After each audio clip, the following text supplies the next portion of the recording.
Salut! Salut? Oh là là, j'arrive pas avec le salut. Salut! Aujourd'hui, c'est Sandrine qui nous raconte son expérience sur le divan. Elle a terminé son analyse récemment et elle est même devenue psychanalyste. Dans cet épisode, elle me raconte comment la psychanalyse l'a aidée à faire la paix avec son passé, à faire le deuil de sa maman et à sortir de fausses croyances qui la bloquaient. J'ai trouvé ça chouette parce qu'avec Sandrine, on est loin du cliché de l'analyste mutique ou difficile d'accès. Elle se raconte simplement avec des anecdotes parlantes qui aident bien à comprendre ce qui se passe sur le divan et comment ça débloque concrètement. Mais je dois dire, cet entretien m'a pas mal déstabilisé. Sandrine m'a raconté que la psychanalyse lui avait permis de trouver une harmonie pour être avec soi, aligné face aux autres, pour vivre ses chagrins et ses déceptions sans se faire emporter. Et moi, je me suis dit, je suis pas du tout encore là. Je me sens en chemin. Et du coup, je me suis demandé, est-ce que ce chemin pour devenir moi, c'est la vie tout simplement?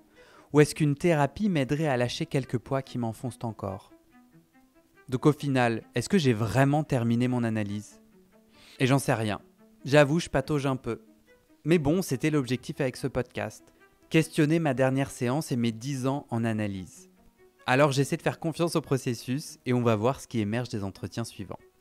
Avant de vous laisser avec Sandrine, je voulais dire un grand merci à celles et ceux qui m'aident en partageant ce podcast autour d'eux ou en lui donnant 5 étoiles sur Apple Podcast. Et j'en profite, n'hésitez pas à faire de même, ça prend 3 clics. Allez, bonne écoute et à bientôt.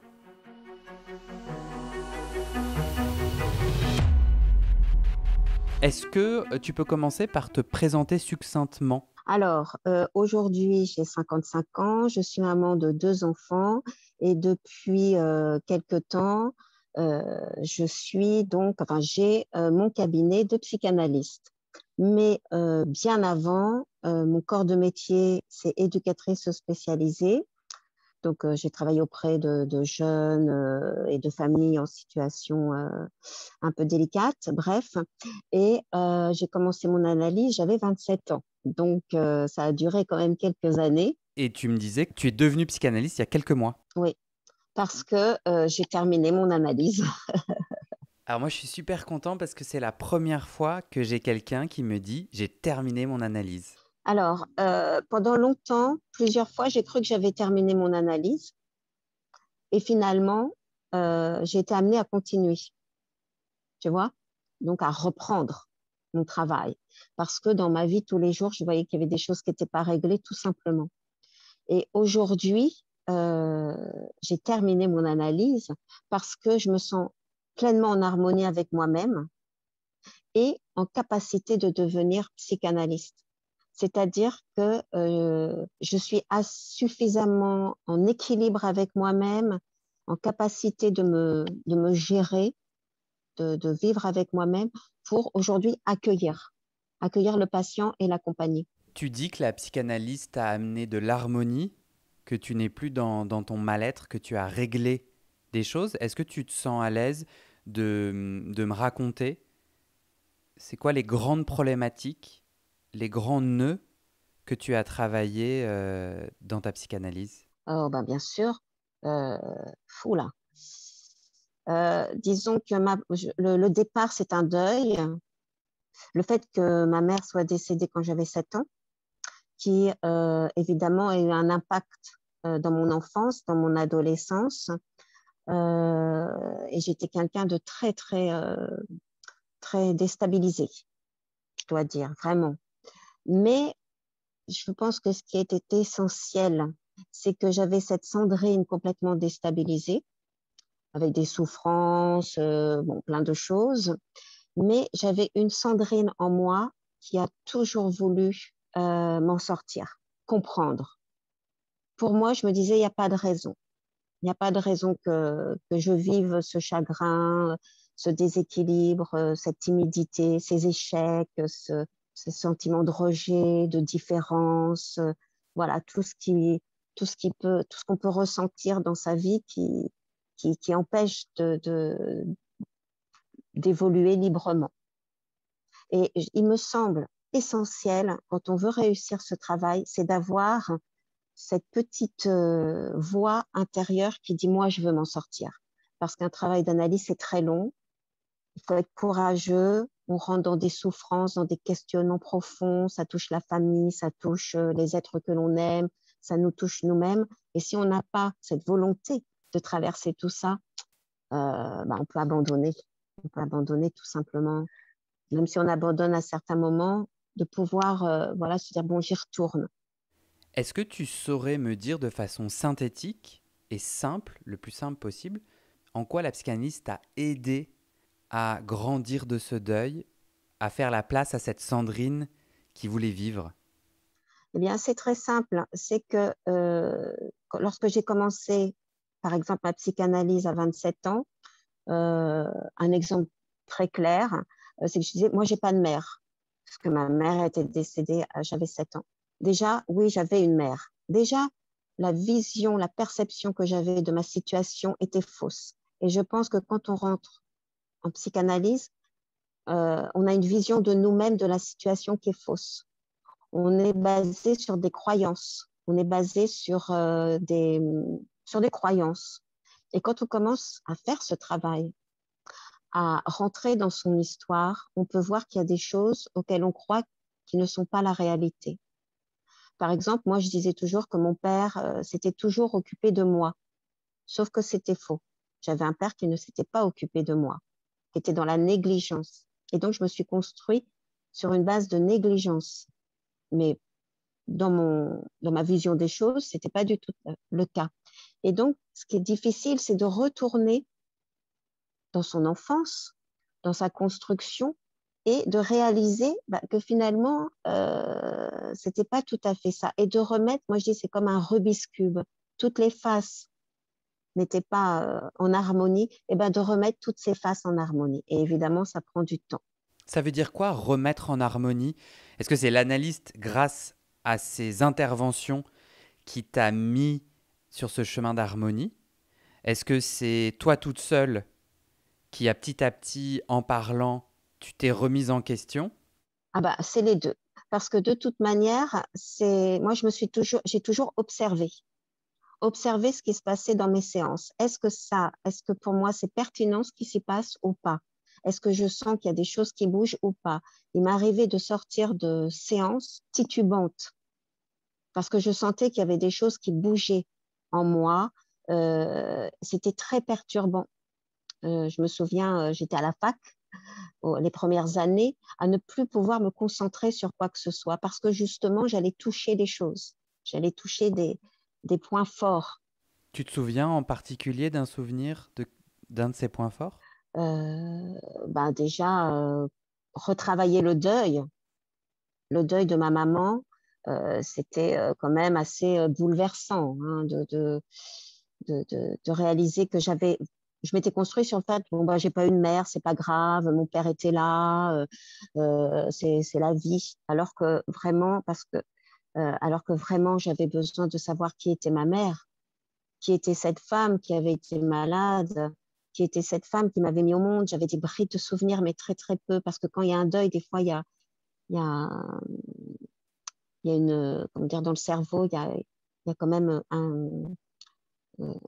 un oubli total d'avant, avec très, très peu de souvenirs. Donc, tout d'un coup, il fallait que je fasse réémerger cette maman, sa place dans ma famille, mon père, comment sa disparition avait été gérée par la famille, beaucoup, beaucoup de choses. Et donc, c'est vrai que c'est long, c'est très long. Euh, Ensuite, lorsque je suis arrivée à l'école, ce manque, ce, cette perte qui m'envahissait l'esprit, qui faisait que je ne pouvais pas m'intégrer dans la classe, que j'étais perturbée parce que on n'avait pas mis de mots sur ce deuil. Donc moi, j'étais toujours dans le questionnement, dans le manque, dans me sentir différente. Je n'avais pas de maman, j'arrivais pas à m'intégrer et ça m'a poursuivie.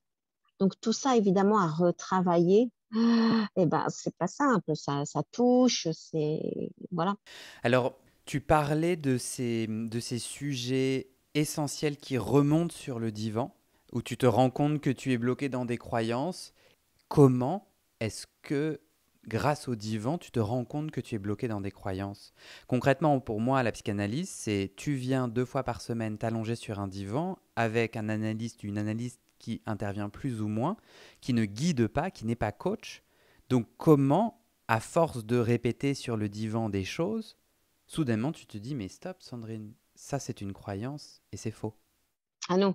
Bon, déjà, moi, la personne avec qui j'ai travaillé la plus grosse partie de ma psychanalyse était quelqu'un qui parlait. Ça veut dire qu'il pouvait vraiment mettre des mots sur mes paroles. Il pouvait, par exemple, éclairer ma pensée en donnant des exemples d'histoires, ou pointer, ou revenir sur ce que je disais pour me permettre de réaliser que, voilà, là, il y avait quelque chose à travailler. C'est vraiment pour moi un travail à deux. C'est vraiment un travail même aujourd'hui, par exemple, en tant que psychanalyste, moi, je parle, hein, je dis des choses, ça me semble essentiel. Euh, qui fait que comme je m'appuie sur le psychanalyste, ce qu'il me dit, j'avance avec lui. C'est comme il me mettait des petites lumières. C'est comme s'il m'indiquait un peu des chemins.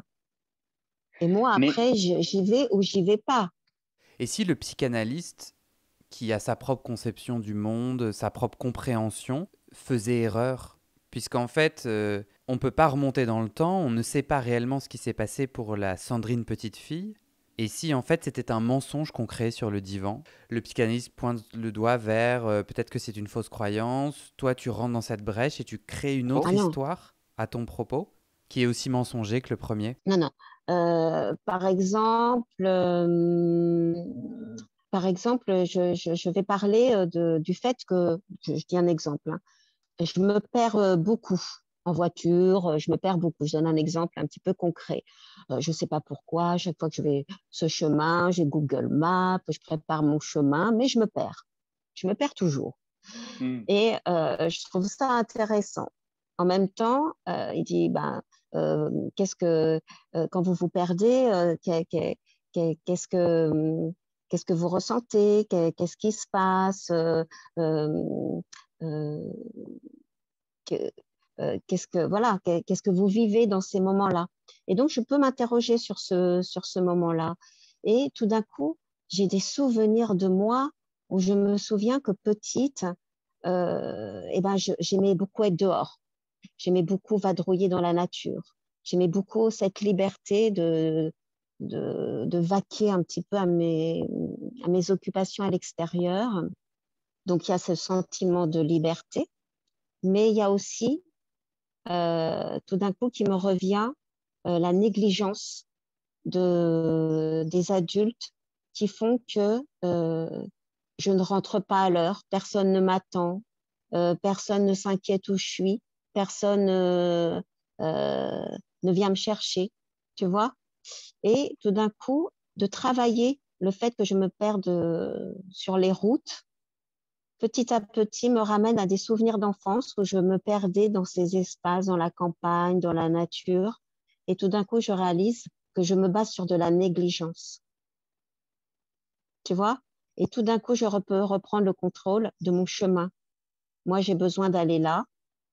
Si j'ai envie d'aller me promener, je vais me promener.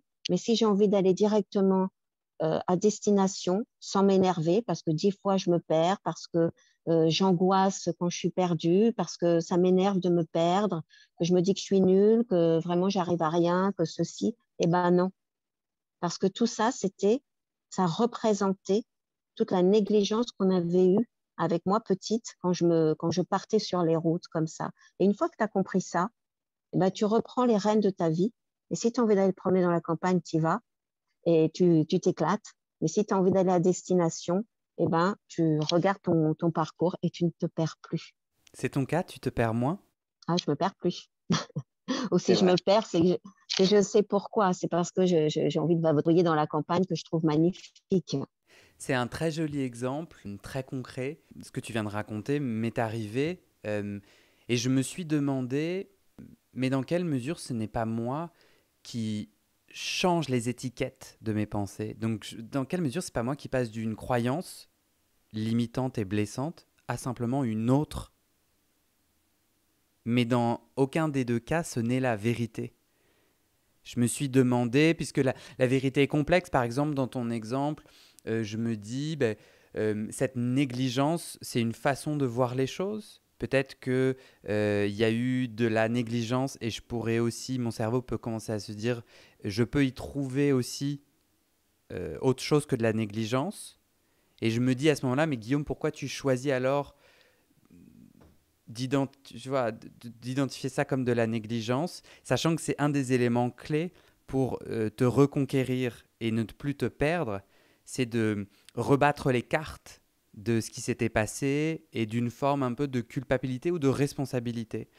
Euh, Moi, j'ai peur et j'ai eu peur en psychanalyse parfois de rebattre les cartes et d'être dans le faux. Qu'est-ce que t'en penses, toi?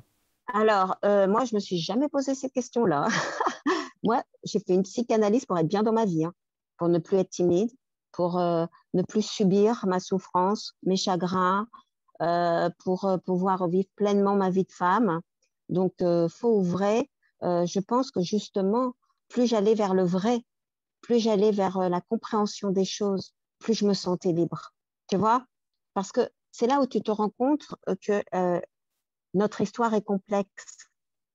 Mais cette négligence, ce n'est pas pour, comment dire, en vouloir à mon père, mais c'est plus pour comprendre que lui aussi était dans une complexité, que lui, il était aussi dans des possibles et des impossibles. Qu'à cette période-là, pour lui, c'était pas possible de faire autrement, mais que son chagrin, son impossible, qui a eu des conséquences sur ma vie, je veux pas qu'elle ait des conséquences déjà sur mes filles et qu'elle ait des conséquences tout au long de ma vie. Ça a été un passage, ça a été une histoire. Euh, et aujourd'hui, euh, je n'ai pas envie que ça ait des répercussions. Tu vois? Comprendre, c'est soigner aussi, c'est faire la paix, c'est se libérer. C'est pas du tout devoir avoir des remords. L'histoire est l'histoire. Mais quand cette histoire, tu la crois d'une certaine manière et elle te culpabilise et elle te réduit, que tu te trouves différente, nulle, que tu es incapable d'avancer, incapable d'aimer, incapable de te calmer parce que ça remue en toi constamment. Parce que la vie, elle vient t'apporter des événements pour te faire réfléchir. Si tu ne prends pas le temps de comprendre, et c'est pénible, c'est dur, c'est long, bah, à chaque fois, tu te reprends, tu es dans la vague, quoi. Tu es dans la vague, tu bois la tasse, tu as peur, tu sais pas comment te Hmm. retourner, et des vagues et des vagues et des vagues. Moi, aujourd'hui, c'est ce que je dis à mes patients, c'est avoir des bouées et savoir refaire surface et tranquillement retourner à la plage. Ouais, ouais. Ça m'inspire beaucoup. Eh ben, je me rends compte que je t'ai pas posé la question fatidique. Est-ce que tu peux me raconter ta dernière séance?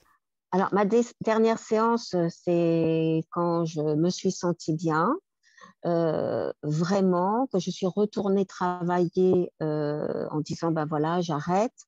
Je me sens bien. Mais je pense que la dernière séance, c'est quand je suis retournée voir mon psychanalyste et que je lui ai dit, je voudrais être psychanalyste. Est-ce que, qu'est-ce que vous en pensez? Et il m'a dit, un psychanalyste est psychanalyste lorsqu'il le décide. Et j'ai dit, ben, je le décide. Je le décide, je suis prête. Je sais. C'était, pourtant, j'avais voulu l'être plusieurs fois, hein. Je m'étais posé des questions, même coach, conseillère, je savais pas trop, mais j'étais pas prête. Aujourd'hui, je suis prête, je sais, j'ai aucun doute. Mais je voudrais te raconter quelque chose, c'est quand j'ai travaillé avec la personne qui ne disait rien. Je lui ai dit, j'arrête ma psychanalyse, je suis prête. Et je ne sais pas si c'est arrivé à beaucoup de monde, mais j'étais chez moi tranquille, en me disant, ça va, je vais bien, j'arrête de fumer, je me sentais bien dans ma vie, j'arrête ma psychanalyse. On sonne à la porte, mon psychanalyste, en sueur. J'ouvre, il me dit, vous ne pouvez pas arrêter votre psychanalyse. Je dis, ah bon, pourquoi? Il dit, non, non, c'est pas le moment, vous êtes en danger. Je referme la porte et je dis, ok, j'ai l'impression que je suis bien, mais il me dit que je suis pas bien. Où est la vérité? Waouh. Ouais, ouais, ouais, ouais. Et là, je reste en point d'interrogation, hein, carrément, hein. Je me dis là, ouh, qu'est-ce qui m'arrive? J'ai pris mon annuaire, à l'époque, j'avais des annuaires. J'ai ouvert mon annuaire à la page de psychanalyste et j'ai téléphoné. J'ai dit, voilà ce qui m'arrive. Qu'est-ce que je dois penser? Et il y a l'un d'entre eux qui m'a dit, ben, est-ce que vous voulez venir en parler? Et je ne sais pas ce qui s'est passé. Mais en attendant, j'ai repris ma psychanalyse avec lui jusqu'au bout, avec quelqu'un d'extraordinaire et qui me supervise aujourd'hui. Ouais, c'est impressionnant. Je suis abasourdi par un analyste qui vient chez vous, sonner chez vous. En fait, je trouve que c'est très dangereux. En fait, c'est un manque de professionnalisme. Je trouve ça effrayant. Parce que heureusement, vous avez. Enfin, toi, tu as réagi. Mais c'est incroyable, non? Enfin, ça te choque pas? Ça te met pas en colère? Ah, mais alors après, j'ai eu la chance de, tu vois, de continuer. Mais c'est vrai que quand je dis, je me suis retrouvée en point d'interrogation, c'est que j'étais en point d'interrogation en me disant, attends, qui, qui dit vrai? Parce que j'ai senti en lui une espèce d'angoisse, Ouais. d'impatience, de je sais pas quoi, comme s'il y avait un danger. Pour lui ou pour toi? Euh, Après, je me suis dit, oui, peut-être que c'est de me perdre quelque part qui lui pose problème. Par exemple, là, moi, j'ai une patiente, elle a arrêté du jour au lendemain. Sincèrement, je trouve ça tellement dommage. Le travail qu'elle a fourni, c'est vrai que c'est dur. Et elle part, elle ne me dit rien. Je ne sais pas. Eh ben, la personne qui part comme ça, elle laisse son psychanalyste aussi vraiment dans des interrogations. Est-ce que j'ai fait une erreur? Est-ce que j'ai été trop Hmm. brutale? Qu'est-ce qui s'est joué dans la séance? Et pourtant, je dis à chaque personne qui vient me voir, surtout, ne partez pas sans dire. Hmm. Mais après, la personne, elle part quand même, hein. Elle est libre. Mais quel dommage de ne pas dire pourquoi on part. Peut-être qu'elle ne sait pas, mais au moins cette dernière séance pourrait nous permettre de réfléchir. Parce que, alors du coup, le psychanalyste peut avoir envie de prendre son téléphone et dire, parce qu'il voit des choses, il entend des choses, il perçoit des choses. Qu'est-ce qui s'est passé? Revenez. Voilà. On est pris dans le processus. Le Hmm. psychanalyste est dans le processus. Le psychanalyste s'investit dans ce processus. Des fois aussi, ce qu'il faut comprendre, c'est que c'est avec le recul qu'on comprend les choses. Tu vois, ma patiente, peut-être qu'elle sait qu'elle n'aurait pas dû partir comme ça. Peut-être qu'elle a envie de me dire des choses. Peut-être qu'elle a envie de se dire des choses, mais elle est dans l'impossible. Et c'est faire avec l'impossible des gens. Parce que justement, ça touche quelque chose, elle ne sait pas encore quoi. Peut-être qu'elle est mal à l'aise, il y a quelque chose qui s'est passé qui l'a dérangée. Elle s'est dit, ah non, je peux plus. Et c'est justement ça qui est intéressant à travailler. Et c'est dommage. Mais pour l'instant, elle est dans l'impossible. Peut-être que même cet impossible, elle le travaillera avec quelqu'un d'autre. Je ne sais pas. Et c'est accepter ça. Tu disais qu'à plusieurs moments dans ton chemin de psychanalyse, tu as eu envie d'arrêter et qu'à chaque fois tu as repris le travail. Tu nous racontais là la dernière séance où tu as dit ça y est, je me sens prête. En quoi c'était la dernière séance? Alors, pour moi, l'analyse, c'est la théorie et la pratique. C'est-à-dire qu'en analyse, on réfléchit, on s'enrichit d'une réflexion personnelle avec son thérapeute, son psychanalyste. Mais après, il y a la pratique sur le terrain. Est-ce que dans mon travail, je me sens bien? Est-ce que je suis capable de m'adresser aux uns et aux autres en étant tout à fait en harmonie avec moi? Est-ce que je suis capable d'écouter l'autre dans sa différence? Est-ce que je souffre encore? Est-ce que je me sens encore brutalisée? Est-ce que je me sens... Voilà. Tant que je sens, enfin, tant que je sentais que il y avait des choses qui, dans lesquelles j'étais encore engouffrée, un mal-être, bah, c'est que j'avais encore des choses à travailler pour moi. C'était pas encore clair. Donc, il fallait que je continue à m'interroger.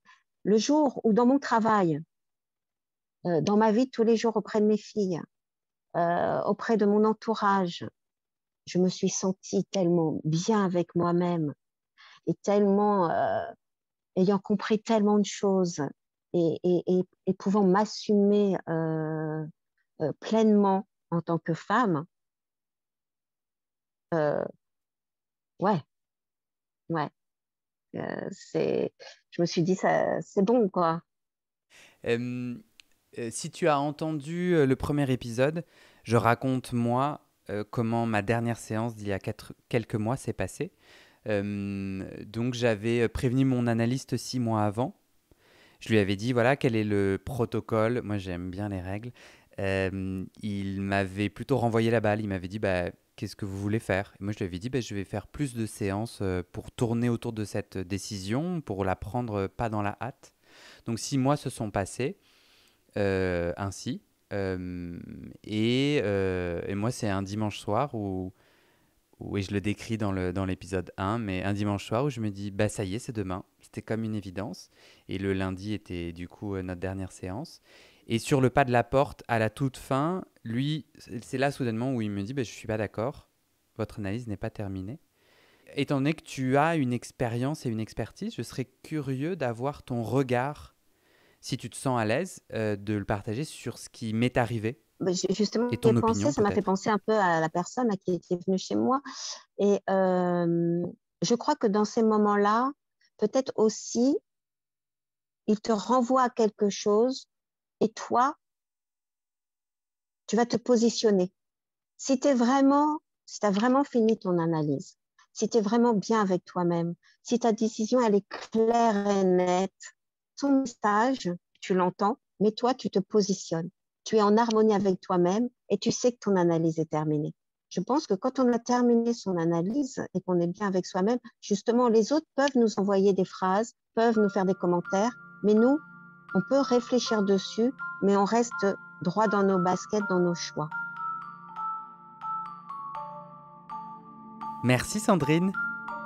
Il y a eu beaucoup de choses, hein.